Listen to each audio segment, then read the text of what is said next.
What is going on, y'all? In case you didn't know, this is the Stay Free Show, man. And in 2003, I was sentenced to 104 years in prison.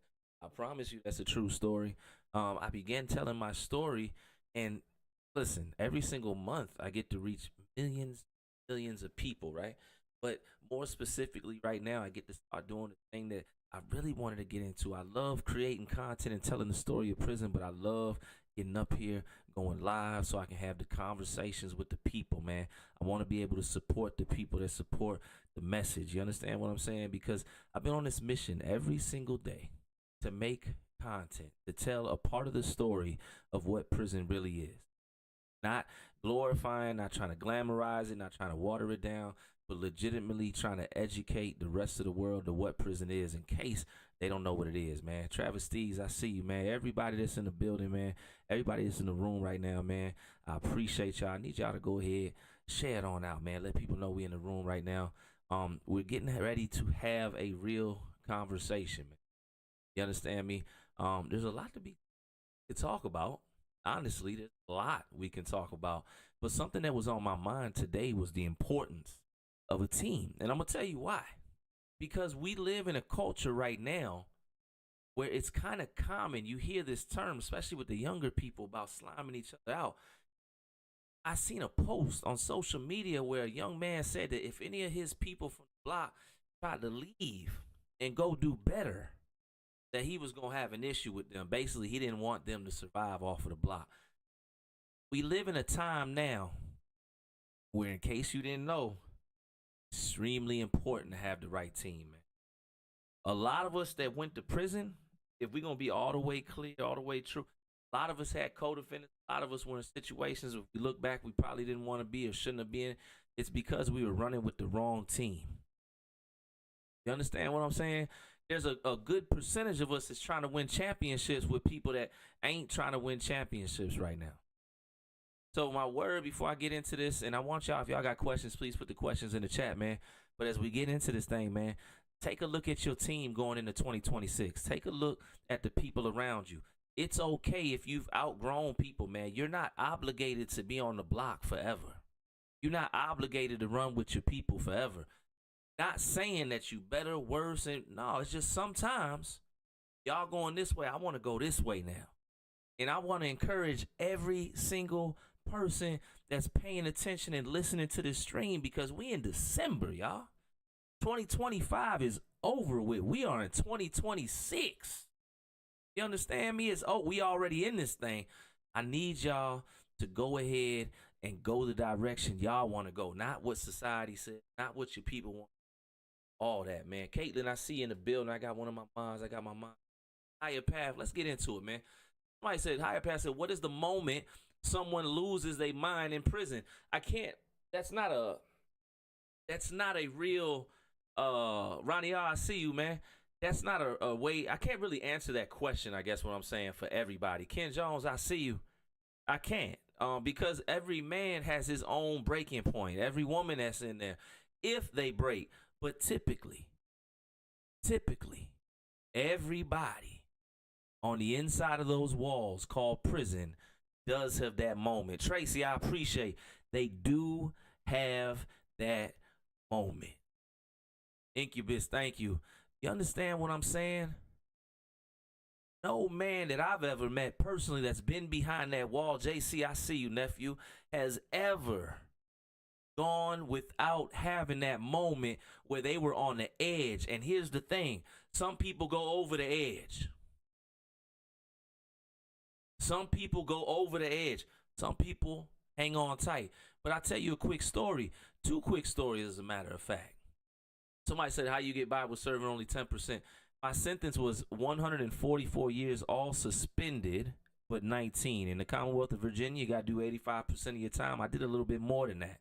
I was supposed to come home August 2019 after being locked in 03. I didn't come home till January 2020. But please, feel free to check out the story.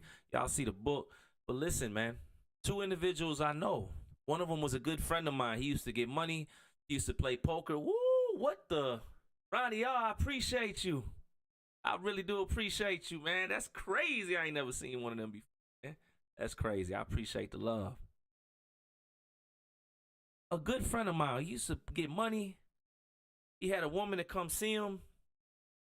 You know, he was making moves in there. He was a tattoo guy. You know, he was not doing bad. Everybody in prison, you don't have to do bad in prison. Prison, you're gonna do bad anyways because you're in prison. But what I'm saying is, you can be in prison, especially where I was at in the Commonwealth of VA, and you can still be okay. What do I mean by that? That means you don't have a need when it comes to the inside of that environment. Of course, the need is to get out of the building, but inside of that environment, you can have everything that you can have. You can live as comfortable as possible. I know guys, and he would be one of them. And one day, we noticed the change in him. You know what I'm saying? Yes, thank you, Ronnie. Really do appreciate you.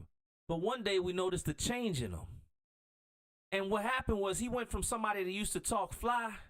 He used to talk fly, man. He used to, like, we could talk, all of us in our little circle, like, all of us can talk. We all former hustlers now, but we can't do nothing else. And he was one of the slickest talkers of them all. He was on point. He used to rap. He used to, back in the day, people used to freestyle. He was on point, is what I'm telling you. This day, we seen a shift in him, and it happens. You see individuals that are in prison. You understand what I'm saying? You see people that are in prison, right?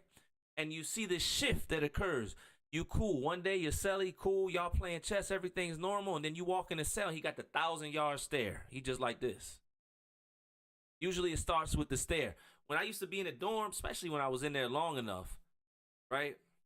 I used to sit back and now they just, and you know, I'm not saying every single one, but that's that drift. And when people start to drift, some of them don't come back. There's a place where people will try to avoid the reality of prison by escaping the reality of their mind. People can hide inside of their thoughts and their daydreams and whatever. I'm not saying this will happen, but talk to a few brothers. But he started to slip, and we began to just try to, hey, you all right? You good? And he was not our homeboy anymore. It was a totally different person. Something snapped in him.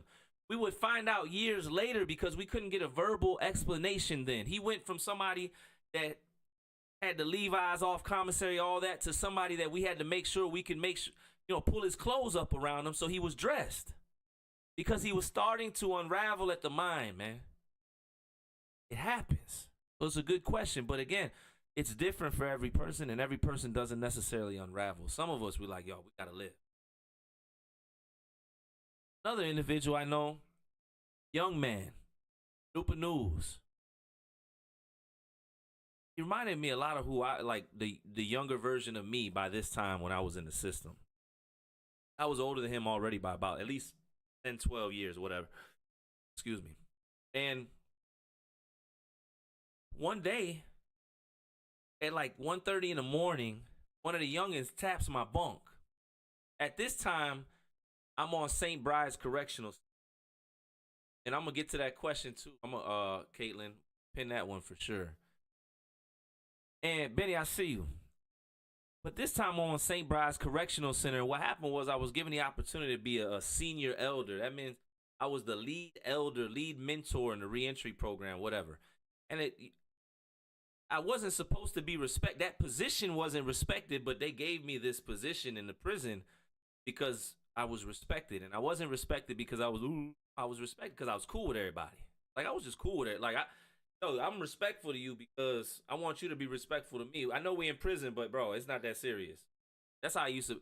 Now, if you wanted to be serious, but I had a lot of respect, and I'm in this joint, and the youngins, before they go run to the COs, if something's wrong, they used to come to my rack, and it's like 1:30 in the morning, hit my rack, and I could sleep good at this time. By the way, I don't have no problems, no enemies, no issues. I'm just trying to get through my time. But somebody hit my rack, I'm thinking it's the CO. I'm thinking they're going to shake me down because sometimes they'll come shake you down in the middle of nowhere. It's one of the youngins. I look up. He's like, oh, boy, losing his mind. Come by the bathroom. So I get up. I go by the bathroom. He is gone. He's drooling on us. It's issues. You understand? The COs thought it was a joke. They wouldn't come help him. We actually went to the booth. I remember somebody was like, yo, don't go to the booth, man. Y'all go. And whatever. He's not okay. We going to this booth. Y'all call us what you want. We going to deal with it later. but we going to this booth. Something's not right. When we go to the booth, COs think it's a game. Oh, he be all right, he be all right. By the time breakfast came, he's all the way gone.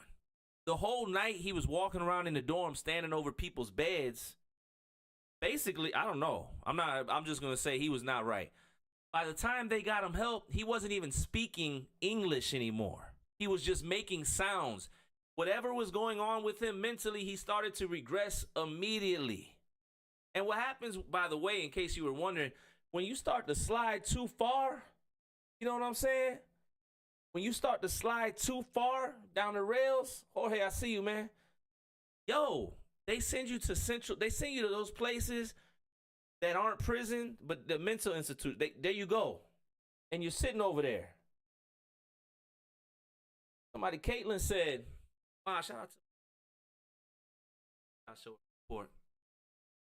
What's the hardest thing since being home? Or what's been the hardest thing since being home? When I came home, all right, imagine this, right? Imagine you do 16 years, 11 months. Damo, I appreciate you. Man of Frog, you already know. Stay free, man. But imagine you do 16 years, 11 months. Imagine you get locked up at 19 and you're getting ready to come home at 36 and you got about 90 days left and you sitting in a dorm and all of a sudden everybody around you starts getting sick.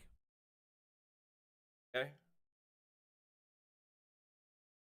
This was 2019. Dudes was getting so sick in the pod around me at Count Time Healthy dudes. You know, at the end of your bid, everybody work out hard. Everybody in shape. Well, a lot of dudes get in shape, especially at the end of their bid. Tip top. Everybody good. Everybody out there. And you eating. We on a level 1 minimal road camp like this. You eating good. Like, well, you eating deep. Ain't gonna say good. But these dudes were so sick, they falling out. People over there wheezing. Ain't Red, I see you. Right? They wheeling them out in the wheelchairs. And in 5 minutes, maybe a couple hours, they wheel them back and they put them in the bed. Dudes still wheezing, sweating, cold, fevers, dudes falling out. The next thing they did was they quarantined the pod. You know what I'm saying? They quarantined the pod. What does that mean? If you've ever been to prison and you know that when you get sick, if too many people start getting sick within one housing unit, one pod, one dorm, whatever, they quarantine the pod. That means they lock all y'all in that pod. If you're healthy, if you're sick, if you go home tomorrow, it don't matter. If you're in that pod, you're locked in. They bring the trays to the door. You guys don't leave.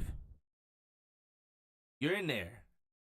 And they send the nurses around. They check your temperature. And once enough people are down or whatever, they'll lift the quarantine maybe. It's serious. Locked us in. As I'm getting shorter, they quarantined us in with the sick.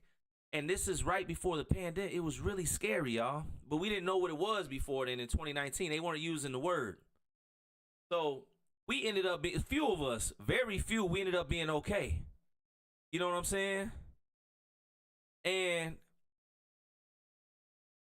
finally make it home January 13th, 2020.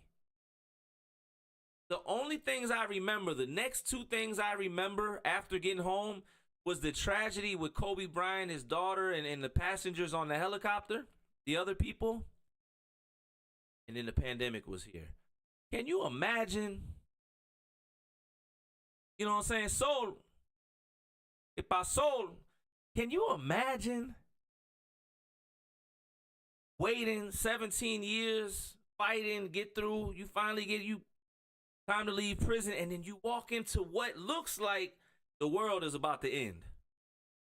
Think about what that would do to an individual mentally when they're fighting just to get on solid ground. You know what I'm saying? And I'm finally going to be free. And then boom, here we go. And it's nobody's fault. The whole world did not know what was going on. So when I came home, everything was shutting down not too long, like not too long after I got home, I don't know if y'all remember, everything about March, everything started kicking in. I had just got a job, but now guess what? We got to let you go because everything is shutting down. The probation officer, everybody's like, yo, you got to get a job. And I'm like, yo, they shutting everything down. The pressure on top of just with the thought of, I don't want to get sick. I want to stay alive because I'm finally free. I came home, I had high level PTSD. I had high level anxiety, all these things, right? And then I came home right before it started. Pandemic, right before it started. I didn't have time from 17 years of let me give you my timeline to be exact. When I was 16 years old, I got kicked out of high school. I got sent to a program called Lincoln's Challenge Academy.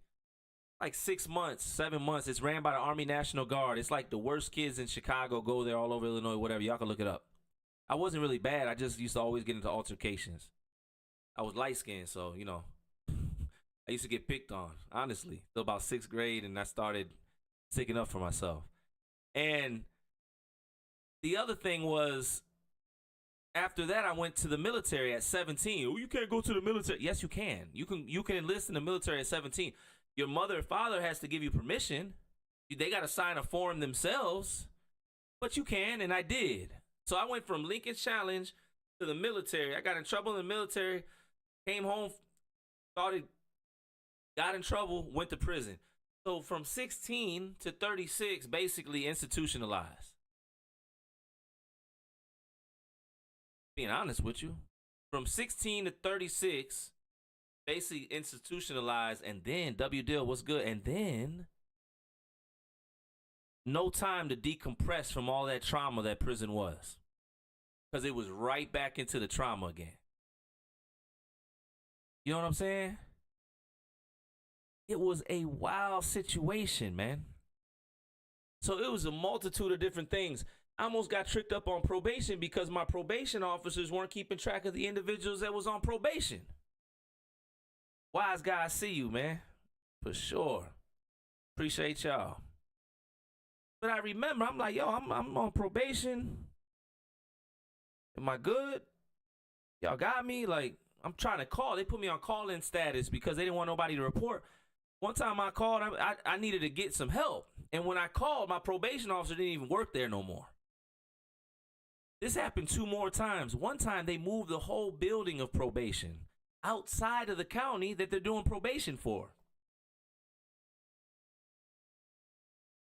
I promise you, y'all, I'm not making none of this up. There were a lot of stresses and trick-ups initially in the beginning. I already know about Rio the Young, yo. I didn't know he got a joint called Keefy Coffee. Appreciate that, D-Rec. Yeah, it was no time to decompress, and it was right into the trauma, man. You know what I'm saying? It was wild. They did not bother to notify me either. They did not. Some probation offices are so out of control, man, and aren't paying attention to what they should be doing, to the point where they are tricking people's freedom up. And then when the people get in front of the judge ain't trying to hear it because they don't believe the story, and the probation office don't want to admit that they were in the wrong. Happens. That's why it's important. I tell everybody, when you're on probation, you feel like something ain't right, make sure you're texting your probation officer. Make sure, or emailing, make sure there's some type of receipts. Just in case. Don't do that. Oh, I called them. No.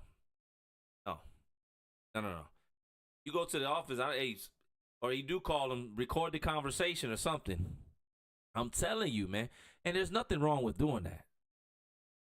If you take your freedom that easy or that light when you come home and you're not willing to go to that extreme, you may not make it. I'm talking about when I came home, I was on it so bad. Can't even get in the car with me. Hey, bro, what you got? Dudes, we used to be at work. They used to be like, yo, can I get a ride? Got anything on you? Bro, you got something? Nah, you can't get a ride. For real? Yeah, bro, you can't get a ride. Serious.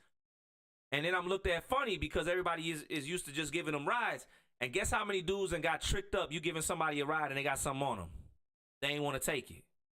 Yo, you got to be extreme when it comes to your freedom. Because let me tell you something. A lot of us were we were extreme when it came to the reason that we ended up locked up. We went hard when it came to being in the streets. When you come home from prison, you need to go hard with staying free. People ask me all the time, yo, why you always posting it? Because I go hard with staying free, man. The penitentiaries don't take a day off. Tomorrow morning, when some of us is waking up, going to work, or some of us is struggling, whatever it is, some of us is living good, there are some people that are going to get sentenced to life in prison. And every single one of those men that will be sentenced to life in prison tomorrow in this country, some of those men are not deserving of those life sentences. That will happen tomorrow. That is a reality of the system that is here in this country. And the biggest mistake that any of us can think, and I'm not one of those people that try to put anxiety on people, but I'm just telling you what the numbers say. Pay attention. It could impact you or your loved ones at any given moment. And it's not always the people that are in the streets looking for the drama. Sometimes things happen. And one situation turns into another. Sometimes. That's why we got to stay free. You know what I'm saying? This is why the system is not designed. People, listen, prisons need to exist. You will never hear me say that prisons don't need to exist. Even though I did 17, even though I know how messed up it is, right? But there needs to be some type of structure because monsters do exist. I've unfortunately been in situations or places, especially behind those walls, where I can tell you that monsters exist, that people that can't wait to come home and not do right exist. Real monsters. Many of them will never come home. But think about the situation and the opportunities and the fact that what prison has become, but what it can be. Prison is a horrible place. Prisons need to exist. Prisons need to change. They need to provide more rehabilitation. But the one thing that I've always been in agreement with, we all know how horrible it is. If you've ever been inside those walls, you know how horrible it is. And if anything, it should motivate us to stay up out of there. When we think about the conditions, when we think about the water that came out the sinks and it was brown, when we think about the fact that they could tell us potentially when to go to the bathroom, when they could shut off our water and make us sit in those cells with dirty toilet water and waste in there. There's so many different situations outside of what just people think about. All the people we lost and we couldn't say goodbye to when we were on the inside. The things that we witnessed or experienced that we would never want to, never thought. I don't care. So many people that end up in prison realize really quickly they weren't street people at all. Oh no, I'm not. This weren't for me. Oh no. Ronnie, I see you, man. I appreciate it. Luigi said, Uncle, I'm 21. Me and my girl keep getting into what should I do? I love these questions, man. Listen, first, I want to say this, right? This is coming from a 42-year-old that's married for over 6 years or something like that. I don't even know how long we've been married. 6 years, change. We just had our first child November 3rd. I feel like we've been married for 50 years. I married my wife in the visitation room. Haynesville Camp 17. Okay? We've been through it all. I ain't gonna say that, but we've been through so much. What I would tell you is, first, you're young. Don't take that any other way than what I'm saying. What I'm telling you is, typically, we don't even know who we are, what we really want in this life, till at least starting at like the age of 25. There's something called the frontal cortex. You should research it sometimes. It helps us identify who we are and who we want to be. It gives us the principles and things that we live by. Tyson, I see you. I appreciate that, man. That's major right there. I appreciate that, Tyson. But you're young. You got to give yourself time. But you know, if you really, you know, if this is something that's serious and it's long term and you guys are getting into it, I ask, why? Why are you getting into it? And do you understand that there should be nothing that causes you to get into it when you think about it? Because typically what causes a couple to argue is an outside situation. And if we can start really exercising a perspective of saying, you know what, I don't have a problem with you, baby. we got a problem with this thing over here. Let us address this. Let us tag up against this situation. A lot of relationships or whatever don't last, marriages included, because of the drama. You know what I'm saying? Because of they allow too many distractions come in, or it could be financial situations. It's the pressure of the outside world, whatever it is. Whatever you do, I just want to encourage anybody. If you're in it, and I'm married, like I said, but if you in it to win it with the person that you're with, you've got to change the perspective into something where it's y'all two against whatever the problem is. If that person's specifically doing things to harm you, or your emotions, and don't care about your feelings and who you are as an individual, you just don't need to be with them. Outside of that, yeah, there's always going to be problems. There's always going to be stresses. There's always going to be drama. And I'm not saying like drama like, but I'm just saying like life. You know what I'm saying? There's going to be an unexpected bill, but the other thing is too, you got to know who you're with.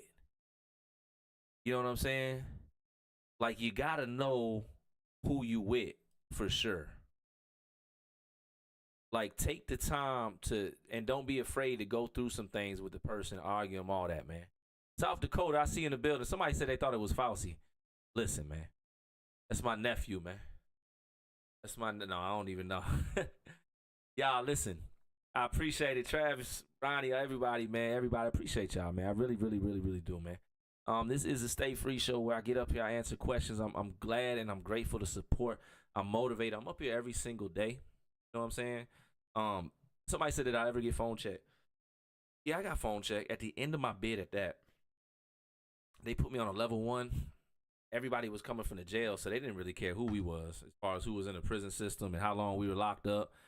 I get that. But yeah, I got phone check, man. I didn't go for the check. We ended up going to the bathroom and tussling and whatnot. But it happened. It definitely happened. People in prison, like, when you are a warrior, whatever, you don't discriminate. It's not about who is the person. It's just, I'm gonna go at whatever. And this young man, he was a warrior, and I actually still talk to him to this day. You know what I'm saying? Somebody said they seen a person with Keefy coffee in the car. Hey, listen, Ducky, I appreciate you. I got like 5 bags of Keefy over here, I promise you. Louise said, I love my partner very much, but they tend to play both sides, like making fun of me with their friends. Yeah, I can't be with nobody that's gonna make fun of me with their friends. And that's just me. Especially, well, here, let me say this. Always have a conversation and express to your partner if something hurts your feelings, though. And then if they say they understand, then there should be an agreement. And then if they still do it, then you should probably pay attention to that and, act accordingly. But I say always have at least one conversation, man. You know what I'm saying? Dominic said, I did 6 years in Ohio, coming home after it was hard to adjust to the outside. It was, man. Adjusting is not easy. That's part of the reason I get up here. I'm grateful for the ability to provide some type of support. Sometimes it's just me being up here and people saying, dang, somebody else was locked up too. And I'm cool with that. I'm be honest with you. I get it. And that's why I tell everybody every single time, man, when you see it light up, when you know I'm live, man, I want y'all to hop up here. I appreciate y'all. I really do. I sincerely, from the bottom of my heart, appreciate y'all. Respect your time. My OG once told me, like I always say, the most valuable thing you ever have is time. Once it's gone, you can't get it back. You better be careful who you spend it with and how you spend it. And y'all just spend some time with me. So I always want to say thank you, man. I get up every single morning at 3 a.m. I ain't gonna lie. My voice don't even all the way sound like this. That tired. It's been a day. But I wanted to stay with this. I wanted to get up here, provide support, tell some stories. I'll be back up here tomorrow, y'all. If there's a time that y'all think I should go live, please let me know, man. Be specific in the chat. Let me know. I would love to see that. Y'all can message me, whatever. I'm trying to identify like one time where I start going live every day. And I know people are all over the country. I live on the East Coast, but I want to be respectful to the West Coast and everybody in between and all over the globe if we can. I see 7 p.m. I was thinking about 7 p.m. Second Lap. I ain't going to lie. I see you. Make sure y'all check out Second Lap, man. Show him love over there. He got some really great interviews, content. Loving what he doing over there with the messaging as well, man. I'm thinking this. Somebody been saying 7 p.m. Also, I know this is kind of off topic, but in case y'all ain't know, man, you understand me, number 1 seed in the NFL. Anybody that loves the NFL, I know what it is, man. Feel free. You know what I'm saying? Put that. Outside of that, right, stay free message of the day is this. Are you really free? Are you really free? Do you feel confined in any way? Do you feel confined in any way? I ask you this as we approach 2026 because it becomes more and more clear that a large percentage of people, whether they've ever been to prison or not, are not free. So if you are somebody that feels restricted in any way, you're wearing a mask, you're doing things you don't want to do, you're living a life that you don't really want to live, I ask you the question, do you know that you can be free, man? On that note, it's a new year approaching, a new chance. I don't do all the New Year's resolutions, but I don't knock the people that do. You do what works for you. But above all else, man, as we go into 2026, just know that it's another chance to get towards your freedom. It's another chance to take those daydreams that you had and turn them into reality.